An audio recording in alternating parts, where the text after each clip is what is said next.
Hello and welcome to the Nerd in Motion. I'm John, and today I'm going to be talking about EVs and why I think we're at a bit of a crossroads. Because, well, let's face it, some of these EV owners are getting rather irritating, and I think it's causing a bit of a problem. Hey now, honey, I've been driving around in my car, looking for some kind of open bar. It's gonna be alright, gonna be alright. Got no money, but I'll work it out with my charm. Having a good time, ain't doing no harm. It's gonna be alright, gonna be alright. Okay, so let's get into the main information, the key information, as they say. I hope you like this new setup because I'm trying it out because I want to make it more interesting than just me sat here. This is Auto Express magazine. This is from September 23, so it's an old article, but it kind of frames nicely what I'm trying to get at. New car sales 2023, slow private EV uptake builds demand for government incentives. Latest figures for August 2023 show that the fleet electric purchases are surging in the UK while private buyers are reluctant to make the switch. And what is the reason for that? Well, the simple reason is tax.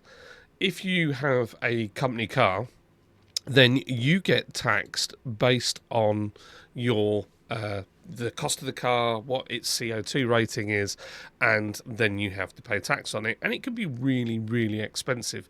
You get discounts if it's hybrid because it's greener, and you get discounts if it's EV because it's greener.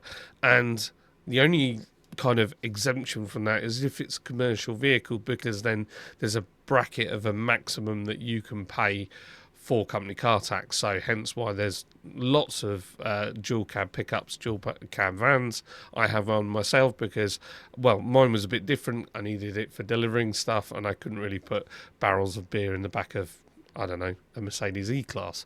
So the reason for the huge sales within EVs is in the company sector, or in the fleet sector, is basically because of tax. Now, on the other side of it, if private owners are not picking up these cars because they're not interested, then, well, what are the reasons why they're not selling so much in the private sector? And there's a few things, and one of them, I think, is the owners. I think there's a lot of EV owners that, to be honest, tie owning an EV in with their politics and their green agenda and how they feel about the world. And that's fine. You know, part of me just wants to go out and buy a big V8 and just, hoon around in it. But I don't. I think we have to have a look at some of the things that are going on, because really we're in a place.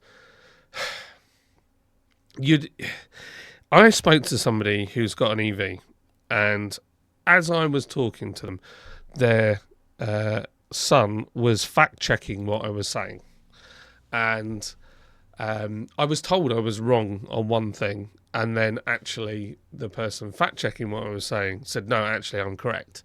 And that was to do with a recall on a car. And I'm a fully qualified motor vehicle engineer, and I've worked for main dealers as a technician for many, many years. I did my apprenticeship in cars. I have got all the qualifications. I've done loads of dealer stuff. I've worked on the big brands like Volkswagen, Audi Group stuff. I've done all sorts of things. And I know cars really, really well. But the person I was talking to literally looked at me like I was a complete and utter retard and I didn't know what I was talking about. And that person knows nothing about cars at all, other than what they watch on YouTube. And this is a problem that I'm seeing more and more. I was following a electric Jaguar of some description. I think it's the I-Pace. And there were big stickers on the window, on the driver's and passenger front windows, and there was one on the back of the car that says, I drive a clean EV. And I just thought, why do you feel the need to make out that you're better than everybody else? I just don't get it. And I don't think I just can't get past the mentality. It feels like it's almost like a cult-like thing that you must have an EV, and that's the right thing to do. But it doesn't work in everybody's case, and I think I watched the Fully Charged show, and they've set up this big fact-checking thing, and it just, I mean, I get it. If there's loads of misinformation, then yes, definitely these things need to be looked at. But then at the same time, I mean, they're all dinosaurs that are kind of on there. Well, give or take one or two of them. And for them, they're all, none of them look particularly poor. And for them, it's probably great. I think it's probably perfect for them. But that's not the reality for everybody. For instance, you might have a house, like my friend, who got himself an Audi e-tron jobby thing. Lovely looking car. But where he lives, there's no way of getting an electric charger to his car. So he can't charge his car overnight. And he is constantly stressed out about where to get electric from. And he said it's not cheap. It's proving to be just as expensive as the Volvo 4x4 thing that he had before. And he said it's just stressing him out because there's not... He said the infrastructure's not as good as it should be. And this goes back full circle to these EV guys, which is not everybody can afford these cars, and second-hand ones are an absolute nightmare for purchasing. I need to buy a new car at some point because the wife's Tiguan is hanging on for dear life.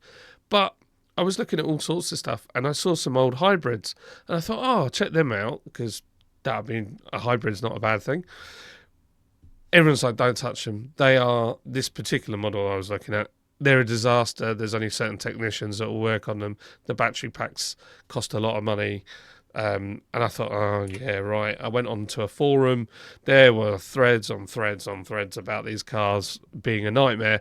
And as a technician that's been out of the trade a little while, I was like, yeah, I don't know as whether I'm just going to go with a diesel.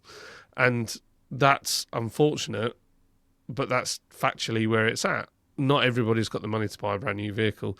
And then on top of that, you're doing things like, ULEZ, where you're saying to those people who can't afford those electric cars, well, we're going to charge you more money because you're poor so that you can't buy that car anyway.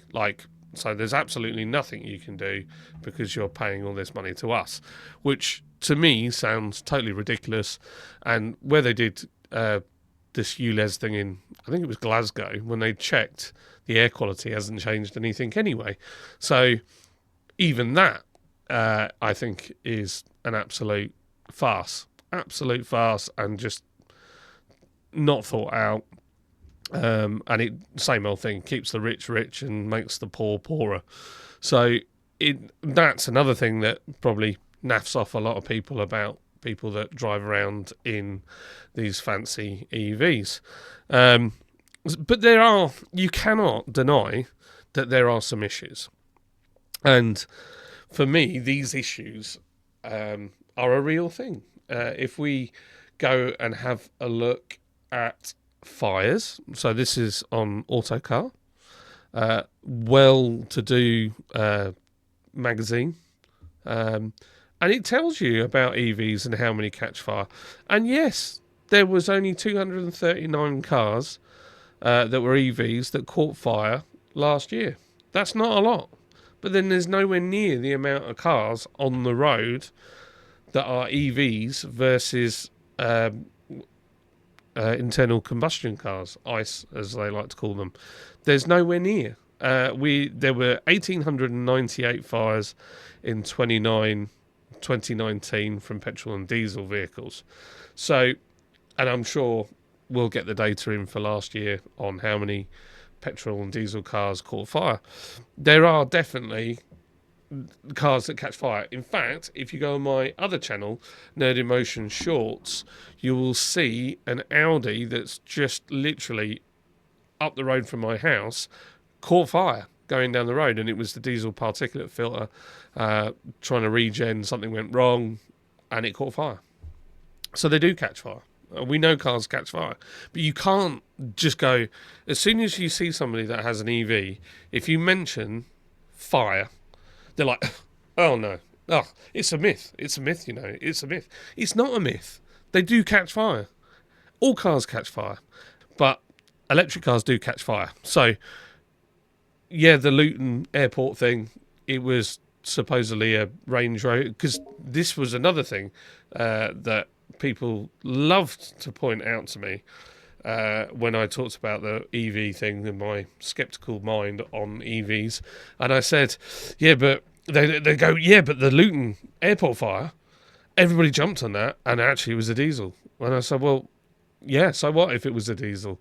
The thing burnt to the flipping ground, and there's obviously an issue.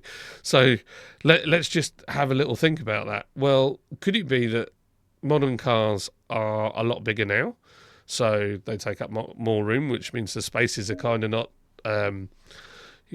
sorry, my son is playing Xbox, and somebody else is trying to invite him to a party, but they don't just send one invite, they have to send 50.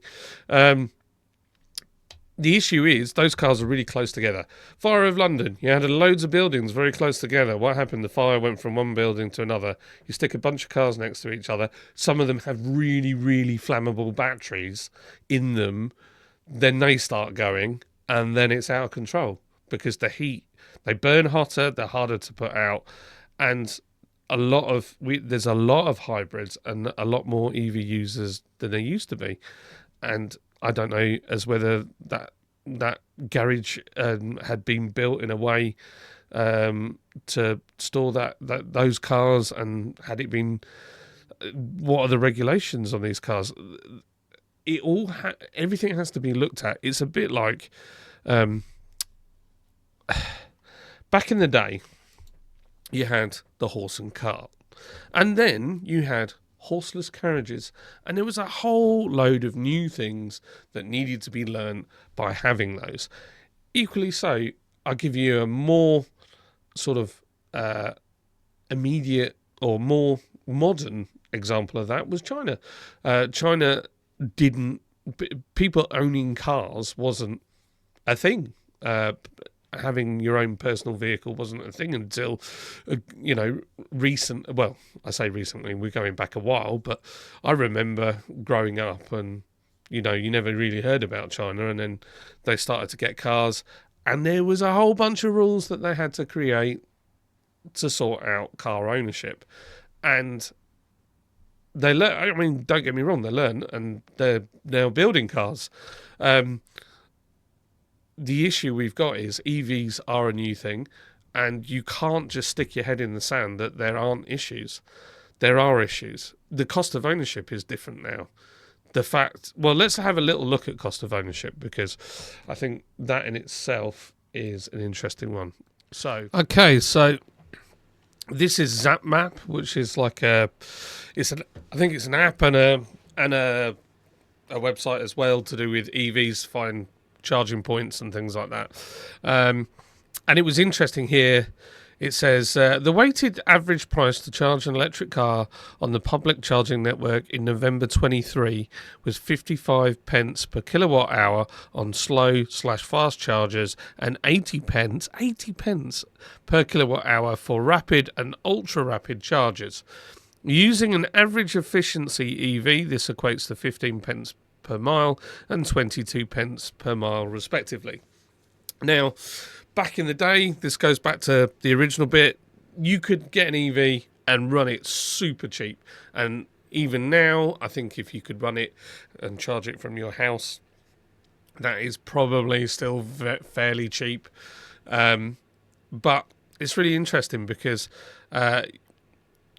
it's now becoming, they're sort of leveling up on price. So, and price with ICE cars. So this is from JCT 600, this This is I don't know if you have JCT 600 dealers all around the UK, but they're certainly big here in Yorkshire. This is an older article, and this basically shows you the ZAP map, which is what we were looking at, price per mile based off an e-Golf. And what year was this written? 2022. So in 2022, it worked out at 6.2 pence. So it's jumped up over double.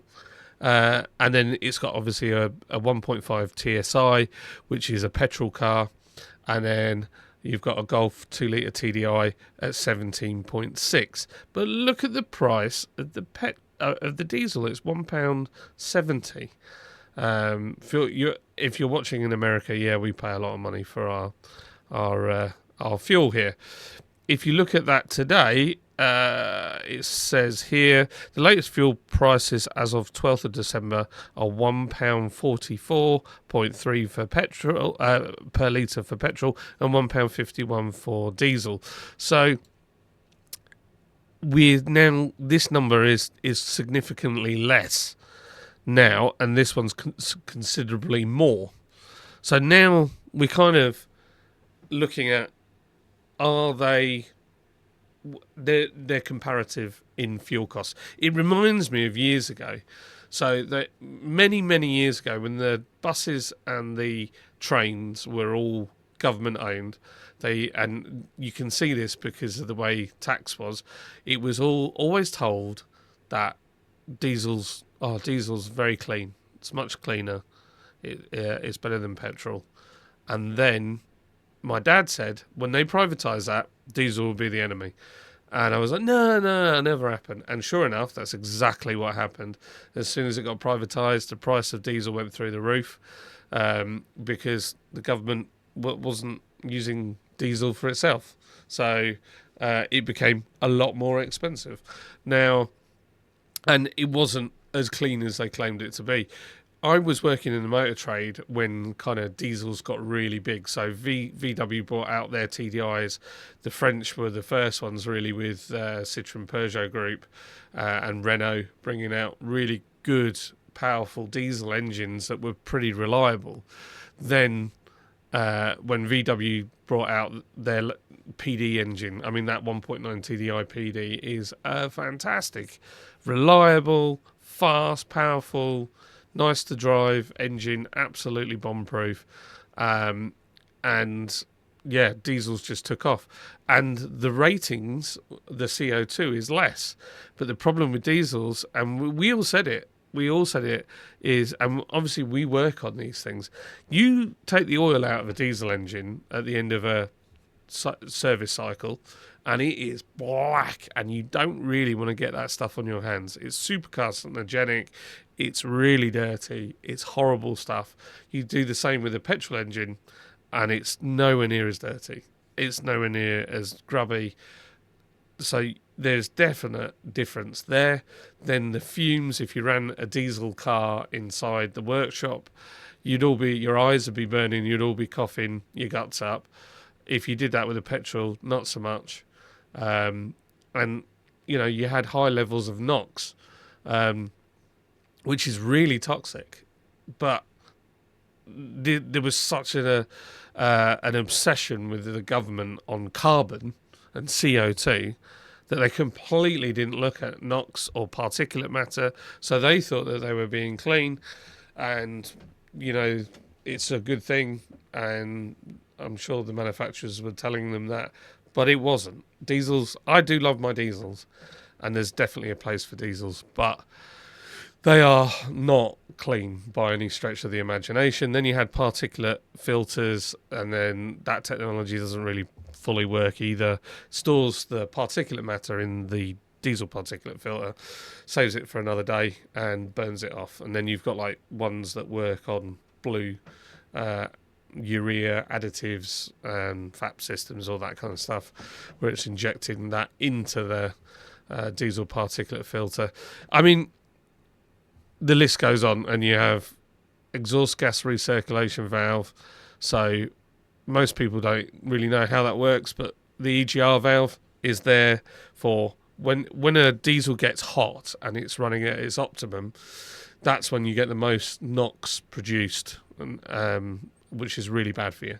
So what they do is the EGR valve will open and it will allow exhaust gas back into the combustion chamber, and it actually lowers the temperature of the combustion chamber, and that reduces the amount of NOx that's produced in the burn cycle.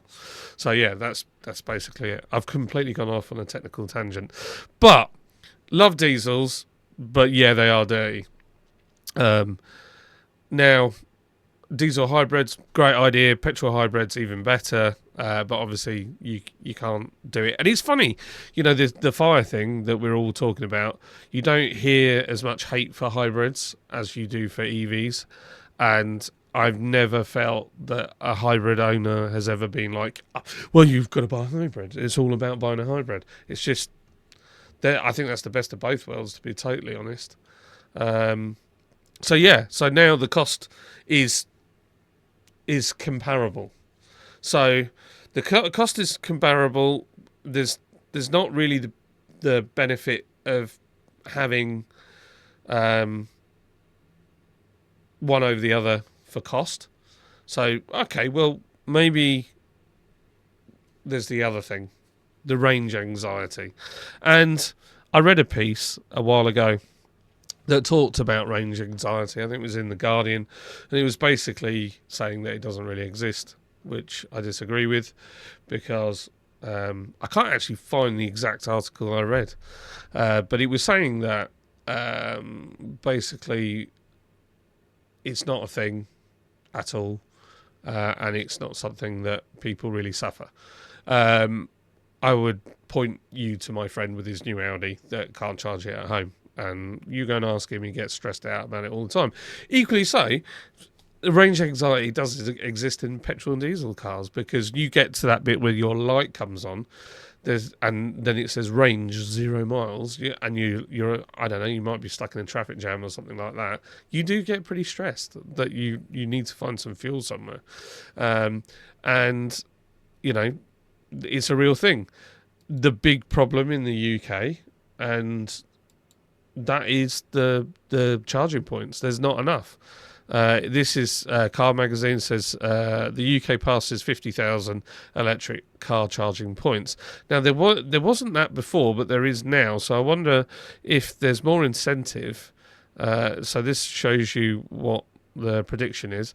I wonder if, because now it's so much more expensive, that there's more profit to be had, so that brings in more investment. That's my guess. So they are building more, but we are way, way behind Europe. My brother-in-law's got the Mercedes EQC for his, I think it's EQC, for his company car. And that, they went to Disneyland Paris in it, and I said, what was it like? It's like getting from here to the Eurotunnel was an absolute nightmare. From the Eurotunnel all the way through to Paris, absolutely fine. No problems with finding charging, quick chargers, all that kind of stuff.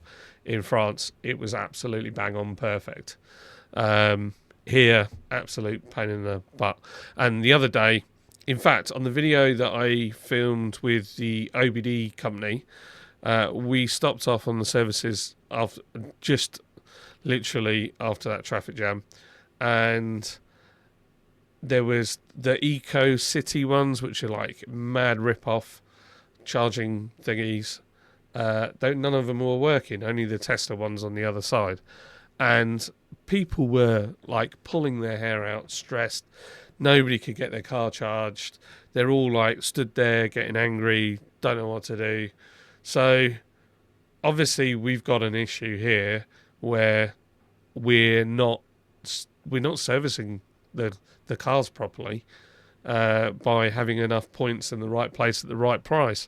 And there was a queue for these chargers and nobody could get a charge. It's just not. It's not good enough. The government needs, if you want people to drive EVs, then you need to create some better incentives, because right now it's not happening. apart from getting cheap company car tax, it's just not helping anybody. So the only other thing I would say, and just on the fire thing, just go back to that one more time. There's an Audi dealership that burnt to the ground recently, and I found out within the trade, I won't say who it's from, but it's kind of within the trade, there's been some videos that have bounced around, and it was an Audi that was up on the ramp, and the battery had been taken out of it, and it was on the floor, and that night the battery just went up in flames, and it burnt the place down. So that could have happened with a petrol engine or something. You take a fuel tank out, you haven't cleaned it out, yeah, you could get a spark, but I think it would have been put out a lot faster. The sprinkler system would be able to get it under control, and that would have been the end of it. We have some issues with these batteries, and putting them out is not easy. So there needs to be a solution for that. Also, the water that puts the thing out is then contaminated, full of poisonous stuff. We can't just keep pretending that these things aren't a problem. Insurance companies with crash damage ones don't want them in the building. They're putting them in separate areas or in the yard in case they go up in flames. Insurance companies are charging a bit more now to insure them. And then on top of that, you've got issues with people not wanting to repair them or not wanting to service them, and then the cost of batteries being really high randomly, and in the other cars it's not too bad, but nobody really knows these things because nothing's really stable, and there's so many myths on both sides. You've got the skeptics like me that are completely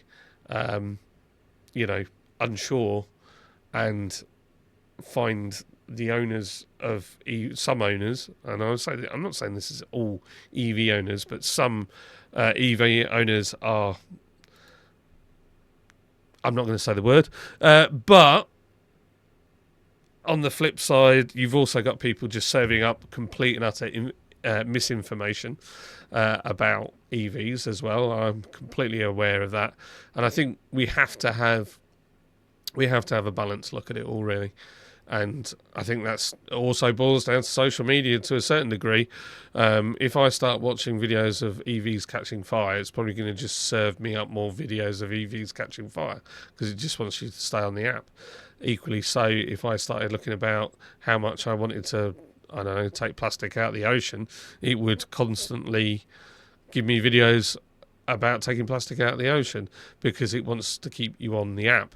And we've ended up in a position where we're in an echo chamber, and then one's not willing to listen to the other.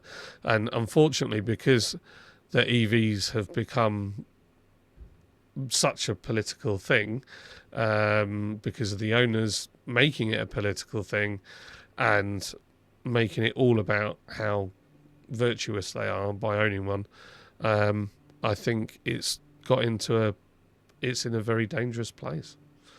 So that's what I think. If you think differently, then please let me know in the comments, and I hope you. So, not leaving it on a negative note, what do I think is the answer? Well, for a start, the EV owners that are like diehard need to stop just denying everything and actually look at some of the issues and agree that we need to work together to try and find something better. And on top of that, we need government to give incentives to people to buy newer, cleaner cars, and if that's what they want, and also make it accessible to everybody. Also, we need a mixed fleet. It's just not good enough going with one thing. I just don't think it is. There's all sorts of other stuff. There's hydrogen fuel cells. There's CAV, which run on highly compressed air. There is there's what's it called now? One that's based on a crystal, and there's synthetic fuels. There's loads of stuff. There's LPG might need revisiting. Nitrogen's another one. You can power a car on nitrogen. There's so much stuff. There's also some of these fuels are being made from waste products. We need to look at that. There's so much stuff that we need to be looking at. And there's other things that we need to be doing as well. If we're going to be pushing for more electric, then we need to make electric cheaper, more renewables. We should be putting machines that harness the tide, and generate electric from the sea, and more wind farms. There's so much stuff. Solar power, that's another thing. Very rarely see. The only thing I've ever seen in the car was solar power.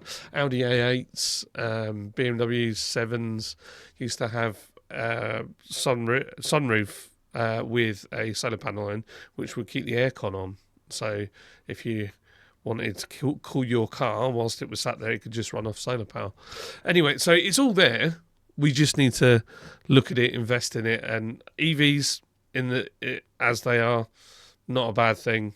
But it's not the answer. We need a much wider thing, and we've got to combat what the issue is with fire. We've got to find an effective way to put these cars out that isn't, causing it. Well, it's not just the EV cars. Look at the scooters. Anyway, we're going back around in a circle, but yeah.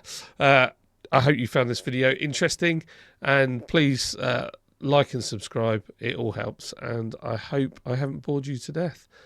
See you later, alligators.